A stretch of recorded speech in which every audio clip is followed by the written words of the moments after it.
Hey everyone, and welcome back. So in today's video we have yet another update on what the next Social Security increase is going to be looking like. We're going to be going over all of the numbers that you need to know about the next Social Security increase, whether you receive Social Security retirement benefits, whether you receive SSI benefits, or whether you receive SSDI benefits. We're going to be covering that in today's video. But before we go ahead and dive into it, if you would like to receive up to $200 in free stock or $200 in free cash in a pinned comment below, I will be leaving a link to Robinhood. All you have to do is once you click on that link is just sign up for a free account and then simply link your bank account. You do not even have to make an opening deposit. At that point in time, Robinhood will be sending you one free stock worth all the way up to $200. And if you'd rather just have the cash, all you have to do is once you receive the free stock is just sell it for what it's worth and then transfer the cash value right back to your bank account. Okay, so diving right into it today, once again, there is going to be a cost of living adjustment increase coming up that is going to be announced within the next couple months in October, to be exact. But just a day ago, we did have some new data that did come in that's going to give us a much better idea of what the next cost of living adjustment is going to be looking like. So right there up on your screen, you're going to see a huge batch of numbers. And you're probably wondering what exactly these numbers mean. Well, this is basically the metric they use for figuring out what the next cost of living adjustment is going to be. So this is actually called the CPI-W, which is basically just a metric of inflation that they use to determine the cost of living adjustment for all Social Security beneficiaries. So basically there are going to be 6 very important numbers, the only 6 numbers that are really going to be important on this chart, 4 of which have already been declared, 2 which still need to be declared. So once again, you can see the 3 numbers that are highlighted, that is for the year of 2023 last year. Those are the CPI-W numbers from July, August, and September.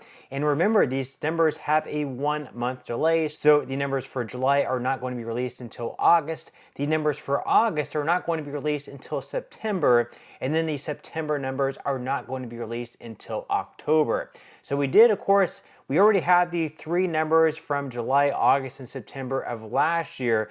Now all we need are the 3 numbers for July, August, and September of this year. And whatever that actually ends up increasing by is what the next cost of living adjustment is going to be. And so far this year, for the 3rd quarter, the only number that we have right now is the number for July, which of course was released on Wednesday of this week. And we still need to have the number from August, and we still need to have the number for September. Now the number for August, once again, is not going to be released until September, and the September number is not going to be released until October. So that's basically all we know right now.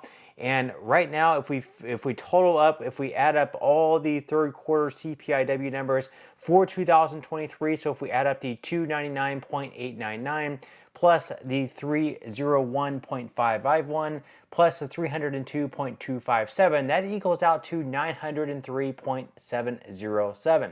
Now in 2024 so far, of course, right now we only have the 308.501 number. Now, if inflation does not change any, and we get that same exact 308.501 number for the next couple of months, if we multiply that number by 3, that would still come out to 925.503, which would equal out to a 2.4% increase, or a 2.4% cost of living adjustment. That would pretty much mean that no further inflation would be taking place from July to August or August to September.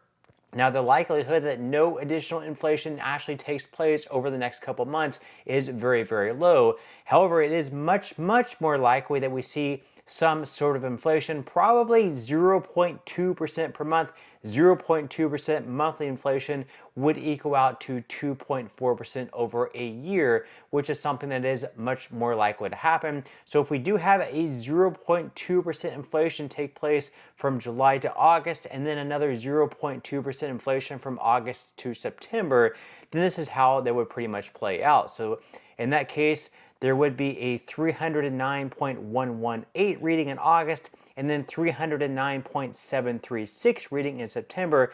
That would total out to 927.355, which would result in a cost of living adjustment of 2.6%, which is also, uncoincidentally enough, is pretty much exactly what the Senior Citizens League is coming out to with their projection of 2.57%, which of course would be rounded up to 2.6% for the next cost of living adjustment. So you can see up on the screen that is the next projection for the Senior Citizens League. So if we do end up having a 2.6% cost of living adjustment increase across the board for all Social Security beneficiaries, what is that going to mean for you if you're a retiree, if you receive SSI benefits, or if you receive SSDI benefits? We are going to be going over all those numbers right now. So this year in 2024, if you are a beneficiary of SSI benefits, you would be at the max be receiving $943 per month with a 2.6% jump in your benefits. You would be receiving $968 per month at the max. That would be an increase of $25 per month. For couples this year, SSI couples receive $1,415 per month with a 2.6% increase for the COLA. That would result in a jump up to $1,452 per month, which would be a $37 increase over a monthly basis. Now, as far as retirees go, this year on average, retirees are receiving $1,907 per month with a 2.6% COLA. That would result in a average benefit of $1,957 per month, which in that case would be a $50 monthly increase.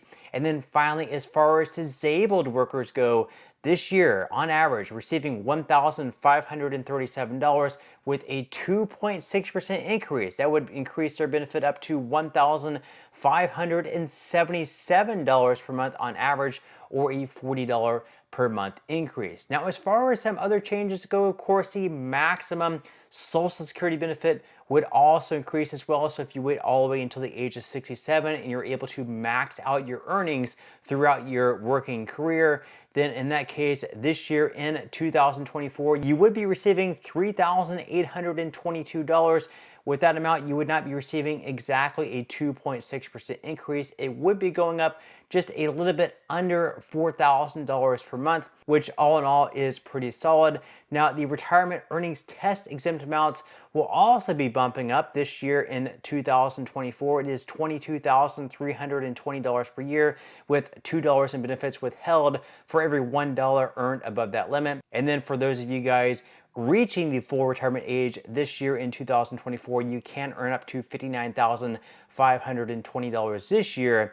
And then once you go above that, $1 in benefits will be withheld for every $3 that you earn above that limit. And also the amount that you earn if you're still working, the amount that you earn, the threshold that you have to pay into the Social Security Trust Fund through the FICA payroll tax will also be increasing. So this year in 2024, you will be paying payroll tax, money that will be going into the Social Security Trust Fund on the first $168,600 that you earn. That is likely going to be going up to right around $175,000, probably slightly lower than that amount. So the first $175,000 or so will be taxed. You will be taxed on that amount. That amount will then have to go into the Social Security Trust Fund. That amount, once again, is going to be 6.2% if you're an employee, or if you're actually self-employed, you have to pay double that at 12.4%. Whereas if you're an employee, you're paying 6.2%, and your boss, your employer, is going to be matching the other 6.2%. Now, in some other news, of course, Donald Trump has also advocated for people who are receiving Social Security benefits to keep more of their benefits, to end the taxation on Social Security at the federal level. That is one of the things that he's campaigning on top of no tax for tips. But according to CNBC, there are actually some people coming out and saying maybe this isn't the brightest idea. So we're going to be covering this article here right now from CNBC, and let me know in the comment section below what you think about this. What do you think about Trump's proposal for no tax on Social Security benefits? Leave your thoughts and comments below. But we are going to be covering this article here real quickly. Once again, from CNBC. So it says that former President Donald Trump has touted a bold new idea for Social Security, ending taxes on benefit income. He said seniors should not pay taxes on Social Security. He wrote that on his platform, Truth Social, and repeated the point during an August 7th Fox and Friends interview. While the change would let beneficiaries keep more of their monthly checks, Trump's plan has a fatal mistake in it that it does not make up for revenue that would be lost, according to Representative John Larson, who is a Democrat in Connecticut. So John Larson said, quote, he comes out and says he's going to have a tax break, but he doesn't say how he's going to pay for that. And basically, that's one of the big issues. So right now, the program now faces an uncertain future as its combined trust funds are projected to run dry in 2035. At that time, unless Congress acts sooner, beneficiaries may see an across-the-board 17% benefit cut. The program's trust fund that pays retirement benefits is due to run out even sooner in 2033, risking a 21% cut to those benefits. So basically the idea is that if we have less money coming into the trust fund because we no longer tax people who are receiving Social Security benefits, then the trust fund is going to run out of money even sooner. So unless we find a way to make up for the loss of revenue that will be coming into the Social Security Trust Fund, in the end, what that's going to do is it's going to make it so those who are receiving Social Security have to have that cut in their benefits perhaps a couple of years sooner. So instead of that cut taking place in, let's say, like 2033, instead it might have to take place as soon as 2031.